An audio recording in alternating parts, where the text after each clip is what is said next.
Sekmadienį panevėžiečiai, kaip ir dauguma Lietuvos gyventojų, patraukė prie balsadėžių. Jau 5 kartą rinkome Lietuvos prezidentą. Teisingiau sakant, prezidentę. Už Dalią Grybauskaitę Panevėžys nubalsavo kaip visada, didžiausiu aktyvumu ir beveik didžiausiu procentu. Mieste naujoji prezidentė surinko net 76 procentus balsų.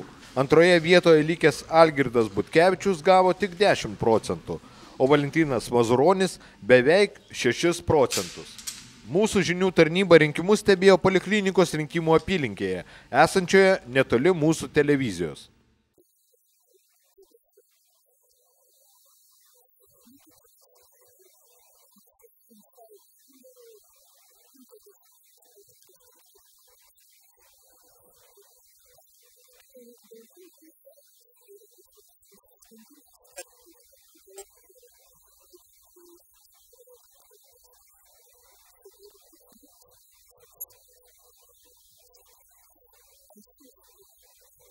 Anksčiau per rinkimus rinkėjo pažymėjimus nešiodavo komisijos nariai, o šiemet perdavus šią prievolę paštui, pasak Genės Sereikienės, reikalai labai suprastėjo.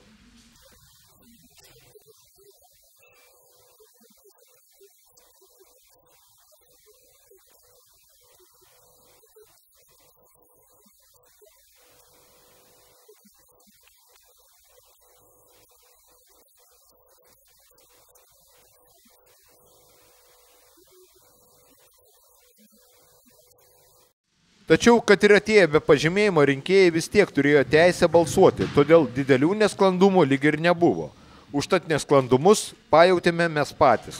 Susitarę su komisijos pirmininkė, kad norėtume nufilmuoti balsadėžės atidarimo momentą ir balsų skaičiavimą, gavome leidimą. Tačiau atėję į rinkimų apylinkę, po 20 valandos radome uždarytas duris ir be jokių komentarų buvome neįleisti. Bandymai įsiprašyti į vidų, apeliuojant, jog gyvename demokratinėje valstybėje ir prezidento rinkimų įstatymas leidžia mums dalyvauti skaičiuojant balsus, nesuveikė. Durys neatsidarė. Dėl šio skandalo šiandien telefonu kreipėmės į Vyriausios rinkimų komisijos pirmininko pavaduotoją Pavelą Kujelį. Mes vakar buvom neįleisti filmuoti į Panevėžio rinkimų apylinkę vieną. Aha.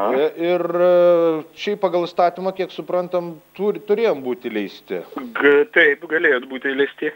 O mums uždraudė filmuoti atplėšimą balsadėžės ir skaičiavimą. Nu, kažkaip be reikalo, reikėjo iš karto skambinti, būčiau nurodęs. Ne, nu tai jeigu, aišku, prie pačios urnos jūsų niekas ir neleistų, plėšėt antspaudus ir taip toliau, čia savaime, aišku, man atrodo, dėl to ir jūs neturėjote iliuzijų, bet kad galit filmuoti iš toliau, tai be abejonės. Tai rašykit tada, jeigu savivaldybė tą patį pasakė, tai rašykit dviem, ne dviem, o vienu, tai yra VRK, tačiau paaiškinkit, kokį atsakymą gavot iš savivaldybės ir taip toliau. Ir taip toliau. Tiek to, mes raštų nesiūsim, bet toks žiniasklaidos neįleidimas tuo metu, kai skaičiuojami balsai, kelia daug klaustukų dėl demokratiškų rinkimų, kuriuose taip akivaizdžiai laimėjo naujoji prezidentė Dalia Grybauskaitė.